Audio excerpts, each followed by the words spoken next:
Before you spend thousands on a golf simulator, there's a few things you need to know. I've built multiple golf simulator setups and tested some of the biggest and best devices on the market.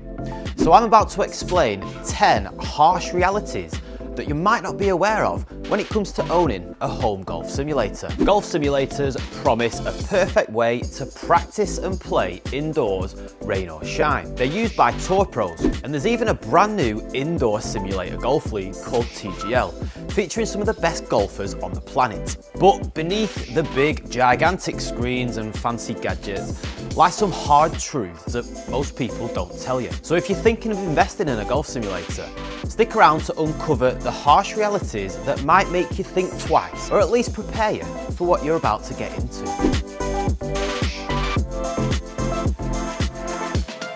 A golf simulator is powered by a launch monitor, and these devices basically calculate where your ball would end up in real life if it hadn't crashed into a screen or a net. But not all launch monitors give you the exact same data for the shot that you've just hit.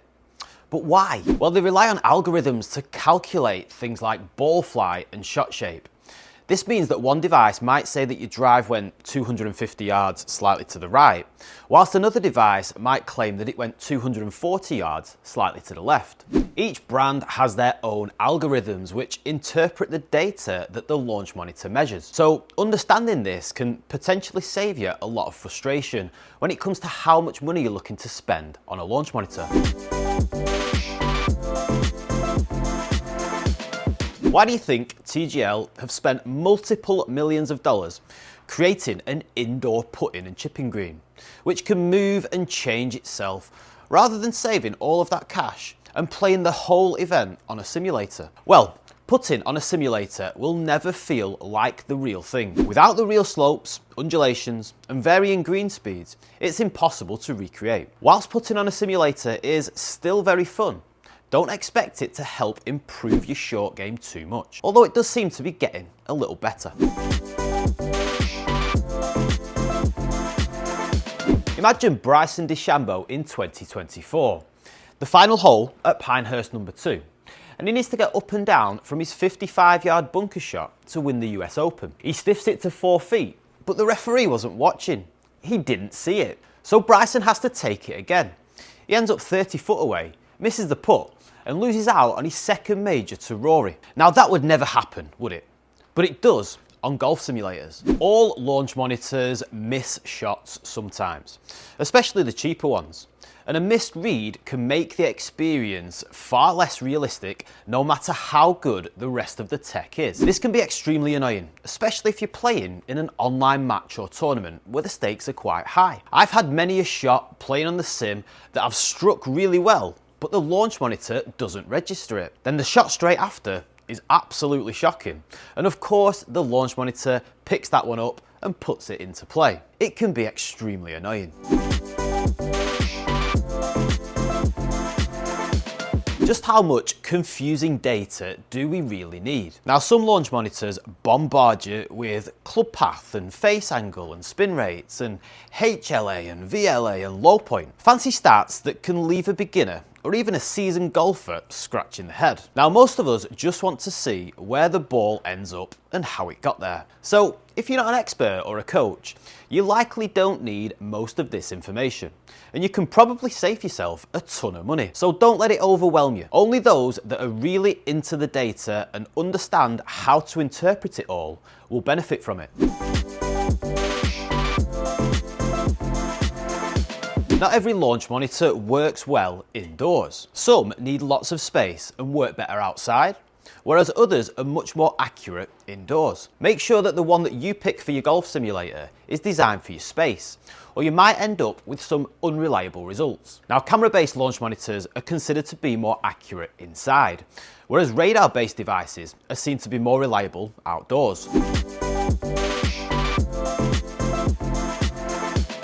Let's pretend that you've just got an invite to this year's Masters at Augusta, and you've actually got a chance of winning. Just dream with me for a minute, yeah. Now on your bag as you caddy, would you rather bring your best mate who knows a little bit about golf, but they're not that bothered and they could kind of wing the way around the course? Or would you rather have Augusta National's most experienced caddy who's worked there for years and knows every undulation of the course inside and out? You'd take the Augusta caddy, wouldn't you? The guy who's paced out the course more times than they can remember and knows every measurement and yardage like the back of their hand. And they can tell you where to aim and which club to hit. Well, this is kind of similar to launch monitors.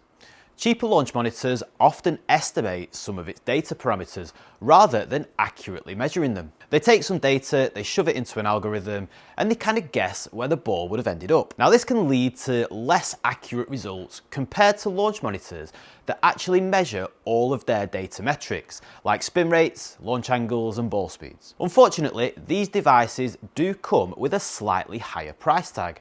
But for reliable shot shapes and distances, go and find a device that measures ball data and not just calculates it into an algorithm. Now you don't always need fancy features. If you're playing virtual courses or just using your sim for tracking your shots, all you need is accurate ball data. So skip the high-end models that advertise the fancy club head data, unless you're actually serious about analysing your swing. The simpler devices can do the job just fine. I've been using the original SkyTrack launch monitor for 5 years, which only measures ball data, but it gives me extremely accurate shot shapes and carry distances. So I know that when I'm playing simulator golf, then the shots that I'm seeing are the ones that I'm hitting. Every launch monitor has to be aligned accurately in order to work effectively. If it's aiming slightly off center or has even a slight miscalibration, it can throw off shot distances and direction. So the data that it's giving you won't actually be that true to real life. It takes time to correctly align and calibrate some launch monitors, whereas with others it's a little bit more straightforward. But always double check your alignment for the most reliable results. Have you really got enough room? When building a home golf simulator, ceiling height is one of the most talked about room dimensions. And people say if you don't have over 3 meters or 10 feet of height, then you can't build a golf sim. But your height isn't your only concern. Without enough room width, swinging your longer clubs like your driver becomes a challenge, as you need a fair amount of space behind you to swing comfortably. So you might end up obstructing your swing and damaging your wall, as well as your brand new 400-pound driver. So the solution is to have, at the very least, 3 meters of room width, but ideally more, with 4 to 4.5 meters being ideal. Do you ever wonder how accurate the budget launch monitors are, like Square Golf and the MLM2 Pro from Rapsodo, compared to the more expensive elite level devices like TrackMan and GC Quad? Well, those head-to-head test videos that you might have seen on YouTube are rarely perfect. It's actually really difficult to get a completely fair and accurate comparison between two launch monitors. Just small misalignments or interference between the two devices can often mess up the results. Now, what matters most is consistency. So if your launch monitor is always a little bit off compared to the more expensive devices, but it's still predictable and consistent, then you can still kind of work with that. Owning a home golf simulator has undoubtedly improved my game and made me a better golfer. I was stuck on a 12 handicap for years, and it helped me overcome this plateau and eventually get down to 7 in the space of 6 months. So to find out exactly how a golf simulator can make you a better golfer, watch this video that's on the screen. And to learn how you can build your very own DIY home golf simulator while saving thousands, check out the link to my brand new online course in the description below.